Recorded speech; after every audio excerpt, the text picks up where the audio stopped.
Rogers, Dry Lake, California, the 24th of October, 1953. Convair's chief test pilot lines up the most advanced interceptor in the world and pushes the throttle forward. The aircraft is the YF-102, delta-winged, missile-armed, built to climb into the stratosphere and destroy Soviet bombers before they reach American cities. Everything about it is designed around a single number. It has to go supersonic. That isn't an ambition. It is written into the Air Force contract. Richard Lowe Johnson gets it off the lake bed cleanly. And then, almost immediately, things begin to go wrong. The buffeting starts well before the speed of sound. The airframe shakes hard enough to be a serious problem entirely on its own. The landing gear misbehaves. The fuel system misbehaves, and the engine is not producing the thrust it was rated for. But the number that matters is the one on the Mach-meter. It climbs, it hesitates, and it stops just short of 1.0. In level flight, the most advanced interceptor in the world cannot break the sound barrier. Less than 2 weeks later, that same aircraft is destroyed in a takeoff accident. Johnson walks away. The prototype does not. So begins one of the most instructive failures in American aviation. But the failure itself is not the interesting part. The interesting part is that all of it had already been predicted, in writing, by a government laboratory 3,000 miles away. 14 months before that flight, in August 1952, a team of Convair engineers had arrived at Langley with scale models of the F-102. They came to do what every manufacturer did: put the design in a wind tunnel and confirm the numbers they had already promised the Air Force. The tunnel did not confirm them. It contradicted them comprehensively in every direction that mattered. Convair had predicted a ceiling of 57,000 feet and a combat radius of 350 miles. Langley's data said both were optimistic, and on the one requirement that could not be negotiated, the verdict was flat. This aircraft would not go supersonic. The drag was appearing in a place nobody had thought to look, shock waves forming not at the nose but at the trailing edge of the delta wing. The problem was not that Convair had built the aircraft badly. It was that Convair had calculated its drag the way everyone calculated drag. You took the fuselage, the wing, the tail, and the intakes.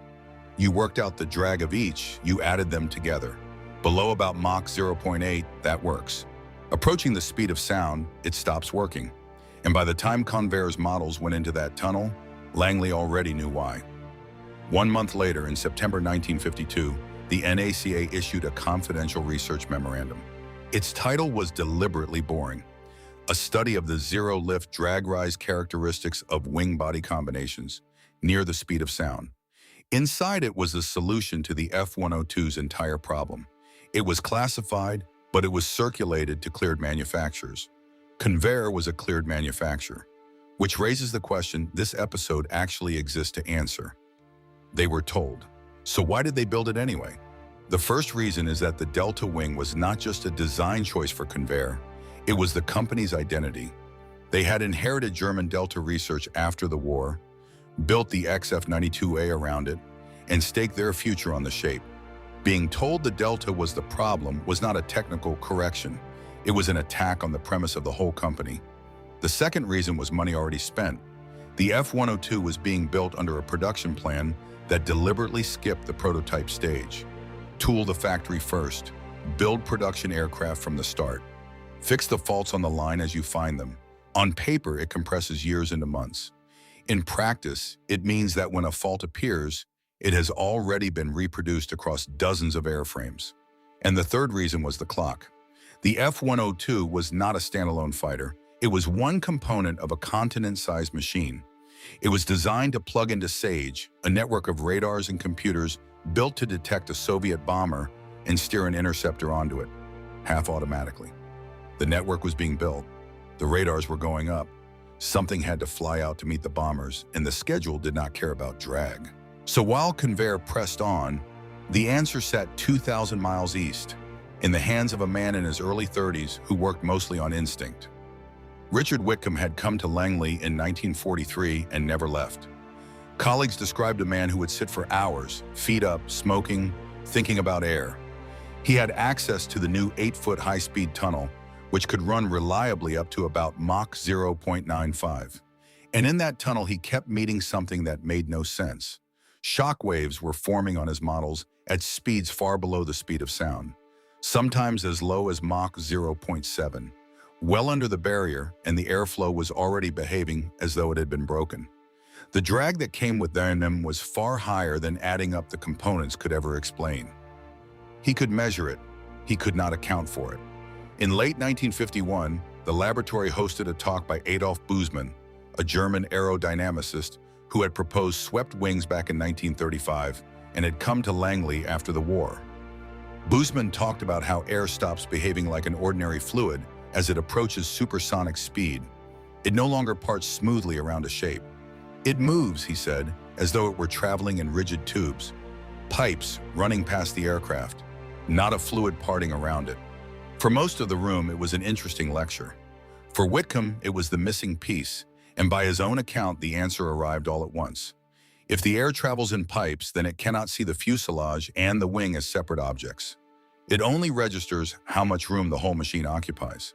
He took it to the next Langley technical seminar and presented it, carefully, as a rule of thumb rather than a theory.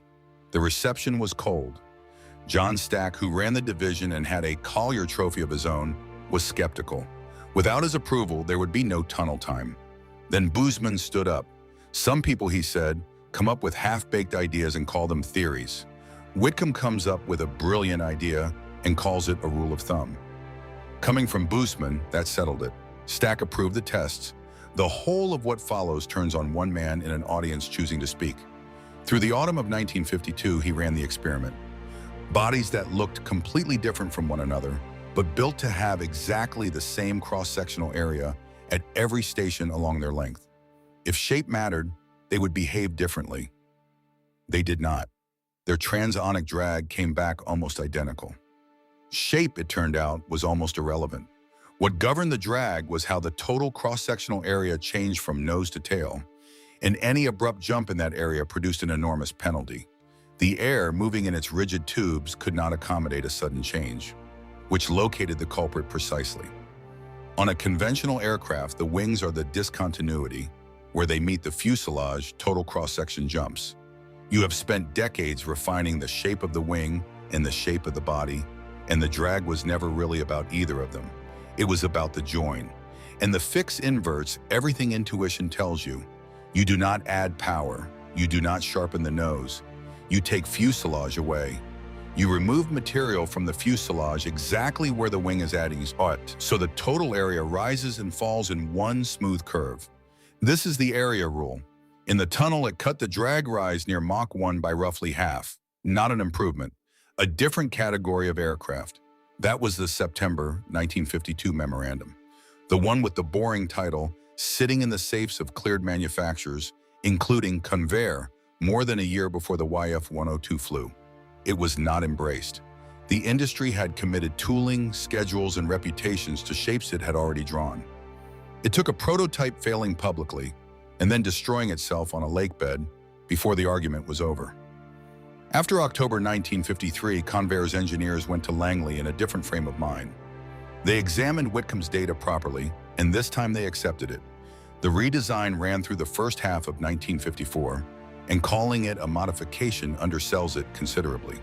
The fuselage was lengthened and pinched inward at the wing. Fairings were added around the intakes and along the tail to smooth the curve back out again. The wing was revised, and a more powerful J-57 went in, because the original engine had never delivered what it promised either. This is the bill for building before you test.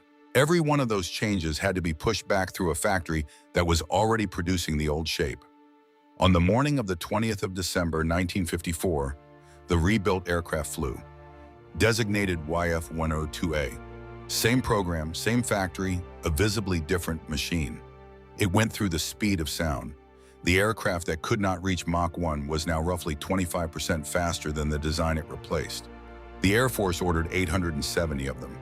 It is worth being precise about what changed, because the neat version of this story is not quite true. It was not shape alone. A bigger engine, a longer body, and a new wing all went in together. But the indentation was the change that turned an impossible aircraft into a possible one. The F-102 entered service with Air Defense Command in 1956, and eventually more than 1,000 were built. The area rule itself stayed classified until September 1955. When it was released, it made the front page of the New York Times. The technical press called it the transonic area rule. Everybody else looked at the shape and called it the Coke bottle fuselage. That name has outlasted the aircraft. Whitcomb received the 1954 Collier Trophy, awarded for the greatest achievement in American aviation, for discovering and experimentally verifying the rule. It was designed into everything that followed. The B-58 Hustler, the F-106, retrofitted at considerable expense into aircraft already flying. Whitcomb was not finished. He went on to develop the supercritical wing, which let airliners cruise closer to the speed of sound without the drag penalty.